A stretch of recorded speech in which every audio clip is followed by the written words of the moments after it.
Guys, it's AJ. Raptors versus Bucks. Round 1, game 2. Let's break it down. Before we start with the breakdown, let's just look at the score. This final score was 106 to 100. The Toronto Raptors take the game, tying the playoff series at 1-1. So let's talk about the stats for the Raptors. DeMar Carroll had a shaky game with 9 points, 1 rebound, 1 assist, and also a block. Serge Ibaka with a monster game. He had 16 points, 7 rebounds, 6 assists, including 2 blocks, and shooting 4 of 7 from 3. Jonas Valanciunas had a pretty good game too. He had a double-double with 10 points and 10 rebounds.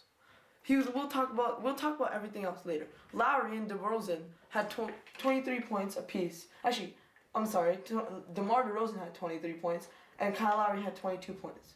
Well, PJ Tucker was doing his best on the defensive end. So with Patrick Patterson. Jakob Poeltl, rookie Jakob Poeltl, he scored his first ever career points in the playoffs. So congratulations to him. Shout out to you, man. You're gonna be a great player one day in this league. And for Milwaukee, Chris Middleton with 20 points. He had no points in the fourth quarter. We'll talk about that in a second. Giannis Antetokounmpo with 24 points, 15 rebounds, and 7 assists. Another monster performance for the Greek Freak. Thon Maker, who had 5 points, didn't have a really great game today, but we'll talk about that in a second also. Tony Snell with 14 points off the bench. That's a pretty good performance.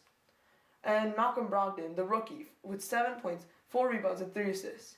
He looks like he's going to be a great player in this league. Who knows, maybe even a Rookie of the Year candidate. So let's get into the breakdown. The Raptors came back and played with desperation. You need to see out that they were running down. Dwayne Casey, hats off to Dwayne Casey. He set up the coaching strategy so well because we know the Bucks they thrive in the paint and they thrive in running in transition. Now, Coach Casey, he made some strategies that really helped turn over the turnover ratio, and also it stopped a lot of fast break points from getting made. Let's talk about the players themselves. Serge Ibaka had a crazy game. As I said, 4 of 7 from 3. He was on fire. He also had 2 back-to-back blocks on the Greek Freak and Thon Maker, the 2 demigods on the Milwaukee Bucks, which really shows how good the Raptors defense can be. If the Raptors only play really good defense like this again, then we will be able to easily win the series.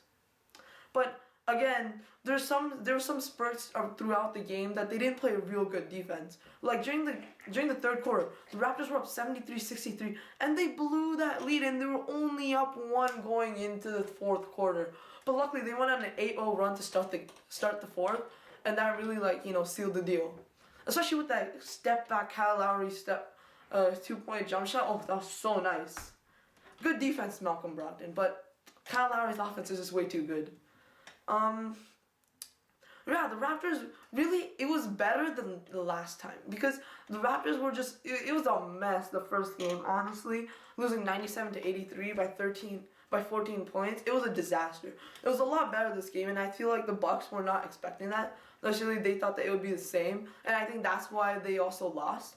But they really coped with it well. I really think the Bucks actually played really well, but it's just that the Raptors were just desperate because usually like when the home team or like the team with like the home court advantage first, when they lose the first game, they come out with desperation, and that's what the Raptors did. Unlike the Boston Celtics today. That was a bad game. Look, you can look up some other reviews. Or if you guys want, leave it in the comment section. I might do a review and a breakdown of that game too, because the Bulls are up 2-0, and they're the 8th seed. And the Celtics are the 1st seed. So that's crazy.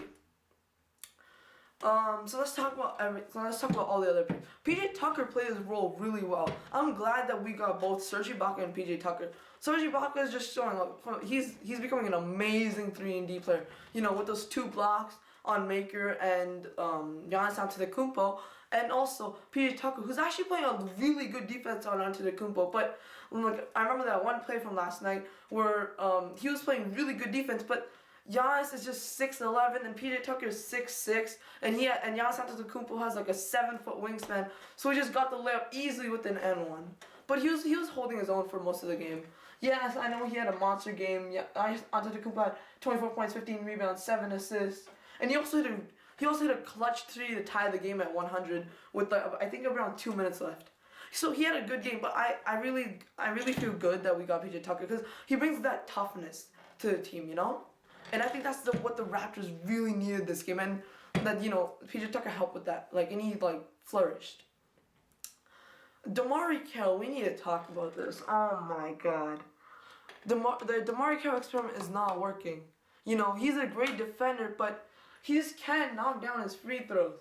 DeMarre Carroll was 33% from the free throw line. That's terrible. He could not hit his free throws.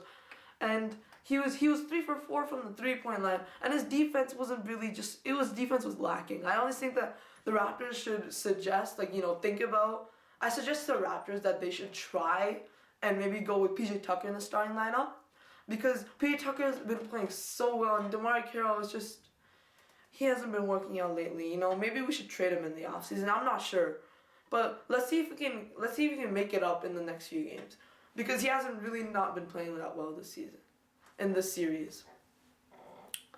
DeRozan was really quiet. You know, 23 points is a lot. It's actually good. He was the leading scorer for us, but he was really quiet because, you know, we are all so used to DeRozan with, like, you know, dropping like 30 points, 40 points a game, and he really had a quiet game today. And I think that's a really good thing about the Toronto Raptors, because, you know, they all play balanced. They're not all selfish for their game, right? You know, I'm pretty sure Kyle Lowry said this once too.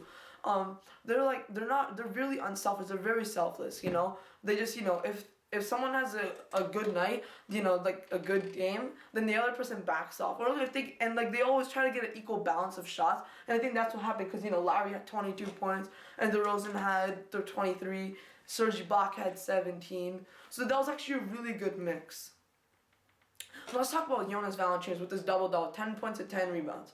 But his dominance, his 10 points and 10 rebounds may not show a lot, but he did a lot, you know. When Thon Maker was in the game, he was pounding him, you know. We know Thon Maker's a demigod, you know. He can shoot the three so well. He's 7'1" and he can run the floor like a point guard. It's crazy. Like, it's crazy how good this Bucks team is going to be in a few years. But, you know, he also has some flaws. He's not that strong. And Jonas Valanciunas took such a good, you know, he took advantage of that. And I think that's what the Raptors were looking for. You know, they're trying to look for weaknesses, but, like, as an overall team, the Milwaukee Bucks don't have, like, certain, like, really, like, you know, you can't vulnerable weaknesses, vulnerable pieces, but their individual players do. Like Thon Maker. Thon Maker is, trust me, he's gonna be a really good player in the league, but he needs to work. He needs to get in that weight room. He needs to put some pounds on him, because he's just so weak. He cannot. Like, Jonas Valanciunas took such advantage of that. And when Greg Monroe in the game, and I'm pretty sure, Greg Monroe had 18 points. Valanciunas wasn't even in the game. It was Jakob Poeltl or, you know, other bench centers. So it's like Patrick Patterson. He also had a great game. He was shooting well from three, and also, you know, we always know that he's always going to bring his defense to the game. Let's talk about the Bucks. The Bucks, I just think that the reason why they lost is just that they don't have the experience. And, you know, they have Matthew Dellavedova, you know. He's a great player. He has championship experience. But they don't have, like, they have all the pieces. Like, they don't have all the pieces yet, you know. I think that when Jabari Parker comes back from injury, I think they're going to be an amazing team. And, you know, one day, who knows, they might reach the finals. But I'm not sure. What else should I talk about? So yeah, here's some next steps for Raptors. The crazy thing about this game was that the Raptors were playing good defense at certain points during the game, but at other moments, it was just offense versus offense, honestly.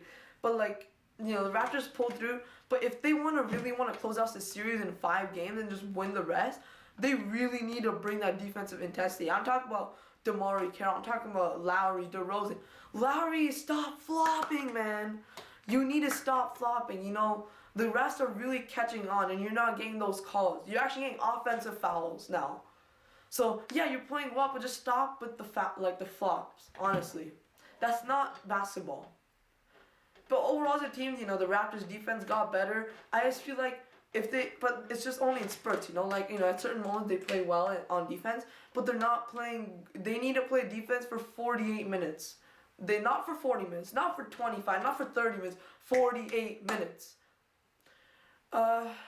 Milwaukee Bucks played well. You know, the Raptors, but like, you know, if they just get it going, you know, from here, this game it really showed. You know, the Raptors got going from 3-point line. You know, I'm pretty sure they tied the record. I was looking at Twitter. I'm pretty sure they tied the record for most 3-pointers made in a game. Maybe they broke it after. I'm not sure, but I remember seeing on Twitter that someone tweeted that, you know, they tied the record. I'm not sure who. But yeah, it was they had their offense going, but it's just if they just get their defense better back and like they play better defense, right? I think they have a great chance of easily winning the series. And who knows? I even think that they might, even if they get this past. I may even think they might get past the Cavs. You know, if they play good defense, because the Cavs right now are struggling on defense. They really are. Their defensive players out. J.R. Smith's out. Iman Shumpert just played his first game in the playoffs yesterday. So yeah, the Raptors have a chance of, you know, taking the league by storm, and I feel like, you know, they can go grab that finals. We can make the finals, and I believe in that. I know it's just the first round, second game, but if we just rack up our defensive intensity, if DeMar Carroll starts, you know, making his free throws, if he starts playing like if the Raptors start hitting the free throws, if they individually, if the players come together and start playing good defense for the entire game, I think the Raptors will win. I think the Raptors have a chance to go to the finals, NBA finals. Anyway, guys, that's the breakdown for the game 2 of the Milwaukee Bucks and Toronto Raptors series. Please like, subscribe, and please leave a comment if you liked my video. Like, what do you think I should do next?